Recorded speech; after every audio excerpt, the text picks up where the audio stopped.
Hi everyone. Today I'm going to be reading the first chapter of Hushabye by Jody Lee Mott. It was deep in the afternoon of the last Tuesday of summer when I kicked away a willow branch lying on the riverbank and found the head. My eyes had been closed. I'd been imagining, for no particular reason, how the September sun would look to the salamanders trolling the murky Susquehanna riverbed. Like margarine on burnt toast, I supposed. Then my foot knocked into the branch, my eyes opened, and another eye stared back at me. Its yellow hair was tangled with twigs and muck and broken glass like some crazy bird's nest. It had a scratched cheek, a chipped up nose, and a grimy clot of mud in the hole where the left eye should have been. I picked up the head and held it by its ragged neck. The body, I supposed, had long since floated away. "Poor little doll," I said.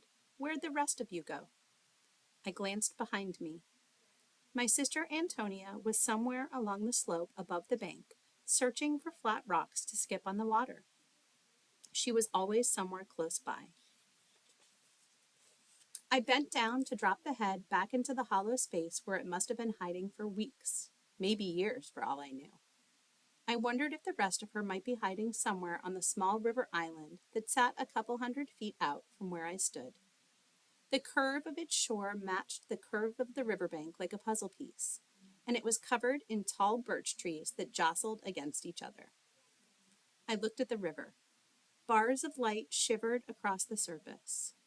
There hadn't been a single cloud in the sky since the middle of August. Nothing above us but a wide sheet of blue. Looking across the ripples of sunlight on the river's brown face, I wondered what would happen if I tossed the doll's head into the water. I wanted to make the sunlight dancing there smash into a million pieces. Somehow, that seemed like the best possible thing I could do that day.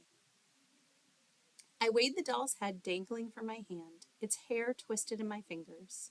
Its one good eye watched me. Almost like my daddy's eyes, bright emerald green and full of mischief. At least, that's how I remembered them.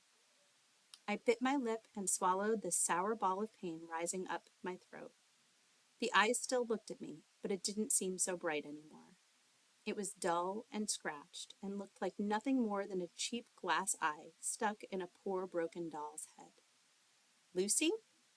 I turned. Antonia stood there with her hands cupped together, full of rocks too fat for anything but sinking with a loud plop. She was smiling, and her eyes were wide open, even though she was facing in the sun.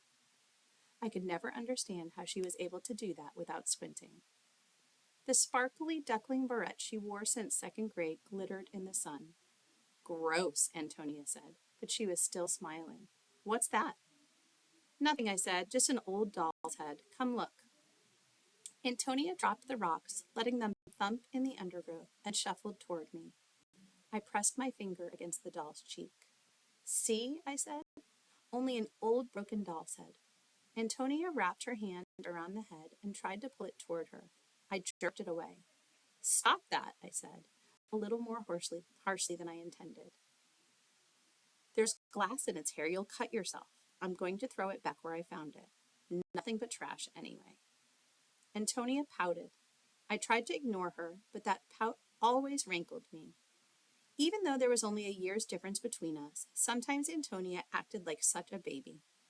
According to Mom, Antonia just had her own Antonia way of doing things, which meant she needed a little extra help at school and a little more patience from me.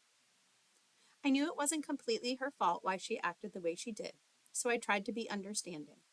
I didn't always succeed. I shook my head to break up the annoyed feeling. There were still a few more hours of this day to enjoy my freedom. No sense in ruining that with fussing over things I couldn't change.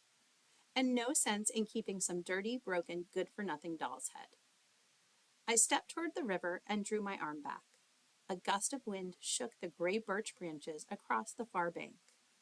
As they swayed, I thought I heard something, a faint voice whispering among the sound of the rattling dry leaves. "Take me home." I swung about and glared at my sister. "What did you say?" Antonia cocked her head to one side. "I didn't say nothing. Must have been the doll." I looked at my sister for a long time, then shook my head. Don't be silly. I picked shards of glass out of the doll's hair. Too many worries about school tomorrow were making me jumpy, making me hear things. I needed to settle myself down. It's sad, though, don't you think? I said. Poor thing left all alone here. Her little body's probably washed all the way to China. My teacher read a book about a glass bunny that got lost, Antonia said. He got drowned in the ocean until some fishermen pulled him out and saved him. Probably shouldn't throw her back in the river. That would be littering. We can put her in the trash when we get back home. Antonia leaned in and squinted at the doll's head. She's not garbage, she said. She needs us. She's lonely. She rested her cheek on my arm. Can't we take her back to the trailer? We can fix her up, and maybe we can find another body for her. I nudged Antonia away. Mom wouldn't like it. She's already threatened to take a shovel to all the junk under your bed. It's not junk, Antonia said. They are my precious treasures. Her precious treasures were a flat soccer ball, a trunkless stuffed elephant named Mr. Lumps, a large bag full of knotted rubber bands, a papier-mâché earth with only 5 continents, and about 100 other bits and pieces she'd picked up here and there and shoved under the bed for later. She'd be the most precious treasure of all, Antonia said.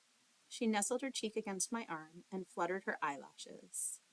Please, can we keep her? Pretty please? I had to smile. She knew her eyelash flutter always worked on me. I suppose so, if we don't tell Mom. Antonia's eyes grew wide. You mean lie? The doll's green eye glowed in the afternoon light, and the sound of the river filled our ears. A single cloud, thin as a whisper, floated just above the treetops. Not a lie. I trailed my pinky across the doll's stubbed nose. A secret. Our secret.